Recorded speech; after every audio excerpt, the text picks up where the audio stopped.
ஆந்திராவில் ரொம்ப ஃபேமஸான பெசரட்டு. பெசரட்டுன்றது இந்த பச்சை மூங்கால் இருக்கு இல்லையா, பச்சை பயிர், அதை வச்சு செய்யக்கூடிய ஒரு தோசை. வெறும் மூங்கால் மட்டும்தான், அது வேறு எதுவுமே இல்லை.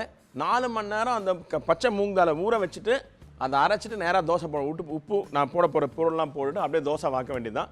இந்த எம்எல்ஏ பெசரட்டுன்றது வந்து பயங்கர ஃபேமஸ். நான் வந்து போன வாரம் உங்களுக்கு நான் ஒரு ரிலீஸ் பண்ணியிருப்பேன், அந்த இஞ்சி சட்னி ஒன்று ரிலீஸ் பண்ணியிருப்பேன். எம்எல்ஏ பெசரட்டும் அந்த இஞ்சி சட்னி நீங்கள் கொடுங்க, அது பிரேக்ஃபாஸ்ட் லஞ்ச் டின்னர் எதுக்கு வேணால் சாப்பிட்லாம், அவ்வளோ நல்லாயிருக்கும். எம்எல்ஏ பெசரட்னா என்ன, எதுக்கு அதை என்னென்ன போட போகிறோம் அப்படின்றத நம்ம பார்க்க போகிறோம். முதல்ல இந்த பெசரட்டு செய்கிறதுக்கு இங்கே பச்சை பயிர் இருக்கு இல்லைங்களா, க்ரீன் மூங் தால்.